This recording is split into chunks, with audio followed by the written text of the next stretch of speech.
Welcome back to the Real Frame Reviews. I'm Scott. Today we're reviewing Peter Rabbit, the 2018 Sony Animation Pictures movie. And let me tell you, this is going to be a splitting of the audiences. You're going to have the Peter Rabbit enthusiasts or purists that know everything from the book, and then you have the people who are just being introduced or even reintroduced to Peter Rabbit and his merry band of thieving animal friends. For those of you who don't know, Will Gluck actually directed this film, and it was written by Will Gluck and also Rob Lieber, and it stars a cast of many people that you may know, and you would recognize their voices from their acting jobs. James Corden is Peter Rabbit. You have Daisy Ridley as one of the sister rabbits. You have Margot Robbie as one of the sister rabbits. You have Domhnall Gleeson as one of the human characters, and also Rose Byrne as one of the human characters. So really, actually, a great cast all around, including Sam Neill as the original Mr. McGregor, who doesn't last very long in this film. So the story: Peter Rabbit obviously wants the vegetables, and Mr. McGregor does not want him to have his vegetables. However, during the first scenes of this film, Mr. McGregor has a heart attack and thus wills his nice countryside home filled with many animals and Rose Byrne to Domhnall Gleeson, who lives in the city, who then comes from the city and sees that he's got to change some things. These animals cannot run around and destroy his home and all that good stuff. While on the other hand, Rose Byrne loves the animals and think they should be able to do whatever they want. So, Domhnall Gleeson falling for Rose Byrne and vice versa, they have to sort of come to a head where, Domhnall Gleeson tries to get rid of Peter and his buddies while also wooing Rose Byrne. Now, back to the splitting of the audiences. Old books are prevalent in this story, okay? They do give nods to this film, or to the old books in this film. And it's actually really nice because it sort of took me back to when I remember reading Peter Rabbit. And I don't remember much about it, but I do remember the blue coat and, the normal bunny paintings, which they show a lot of. The script that's written by Lieber and Gluck is actually a very self-aware piece of work. And it is actually a really high-octane 2018 driven film, and they are ready for kids and adults alike because their comedic beats in this film play on both kids and adults, and I think they do a really good job at that. I love how they don't take themselves too seriously, and if I can remember correctly, I feel like the books, although they were for children, still dealt with a lot of stuff. I mean, they go through what happens to the father, and how he meets his end at the hands of Mr. McGregor's backhoe, or maybe that's the machinery, whatever, the gardening hoe.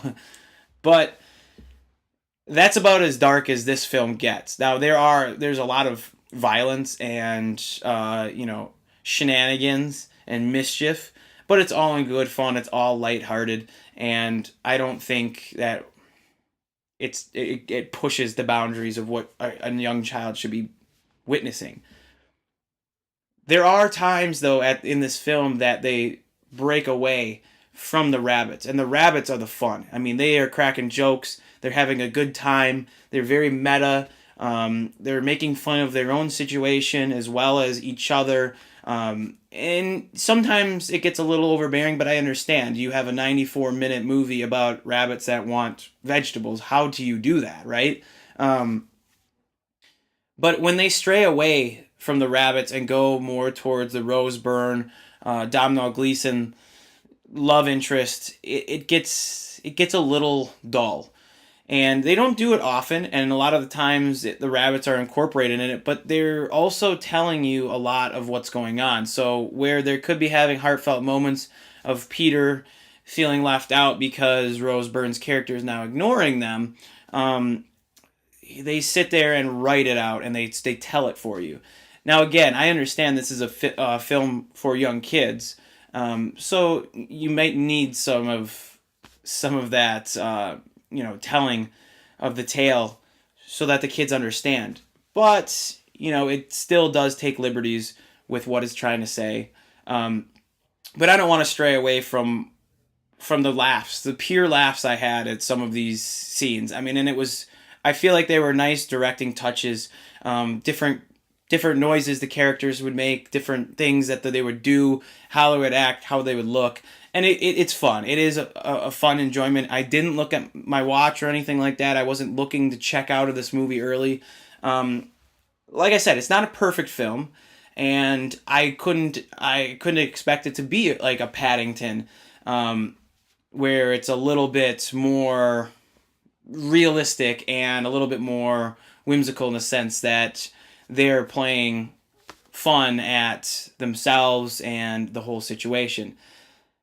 This one is a little bit different from a film like Paddington because there is no bad guy.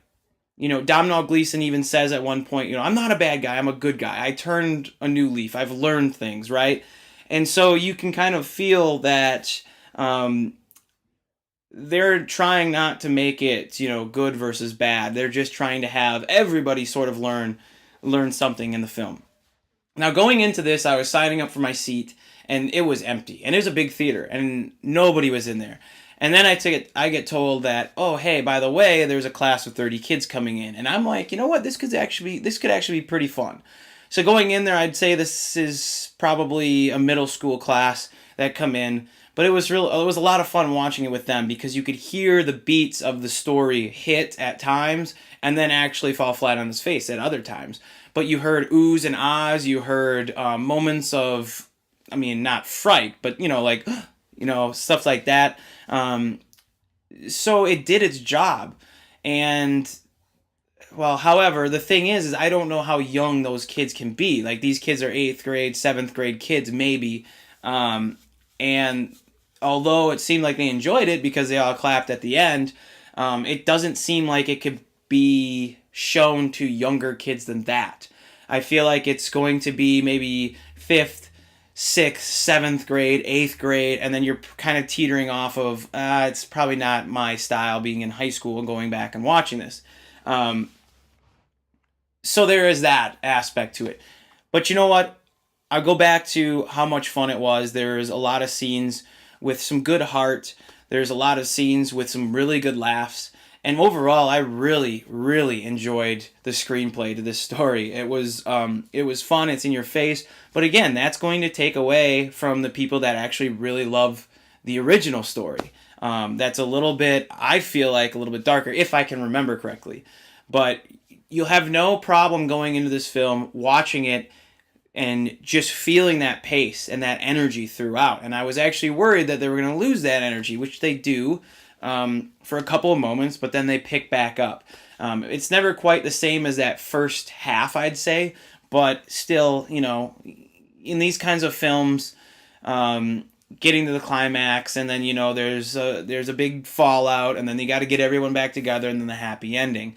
That felt all a little bit tacked on, but, I'm giving them a pass because it's a story about Peter Rabbit where they decided to take it in a completely different direction than I feel like a lot of big fans of Peter Rabbit, if there are big fans of Peter Rabbit out there, would actually like it to go.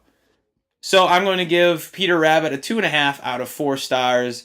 Go check it out if you have the chance. You don't have to rush out and see it if you don't want to. Maybe wait for video, but it will be worth watching if you ever get the chance. It is kind of fun. It's funny. It's tender at times, and you learn a little bit about yourself and adults throughout this film. So thanks a lot for checking it out. Go see Peter Rabbit if you feel like it. Definitely a better movie than the 1517 to Paris. If you haven't seen that review, go check it out. Thanks a lot, guys. See you later.